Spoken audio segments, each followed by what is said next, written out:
Қайырлы күн, достар. Бүгін біз сәруіріктен компот жауып алатын боламыз. Яғни екі түрін жасайтын боламын. Бүгін бүтін түрімен кәдімгі бүтіндей салып қайнатамыз, және де жаңағы басқа сәруіріктерді, осындай жаңағы бөлініп қалған сәруіріктерді оларды блендерден өткізіп алып дайындайтын боламыз. Ең алдымен бүтін сәруіріктерді барлығын салып аламыз, бірақ міндетті түрде банкімізді стерилизовать етіп аламыз ең алдымен. Содан кейін барып үстіне қайнап тұрған ыстық суды құйып шығатын боламыз. Мен сәруірікпен қоса шиені де бірге қосып салдым. Сосын барлығына ыстық суымызды құйып, крышкасы да стерилизовать етілуі керек. Сосын бетін жауып қоямыз. Әрі қарай суылғанша келесі компоттың түрін дайындаймыз. Яғни барлық осындай мыжылып қалған сәруіктердің барлығын блендерден өткізіп, немесе осындай соковыжималка болсын, барлығын блендерден өткізіп аламыз.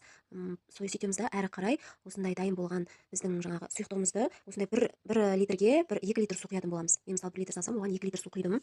Ал егер жарты литр болса, оған 1 литр су құятын боламыз. Сосын әрі қарай, мысалы 1 литр болса, 150 грамдай қант салдым, или болмаса 100 грамдай қант салсаңдар да болады, өздеріңіздің қалауларыңыз бойынша.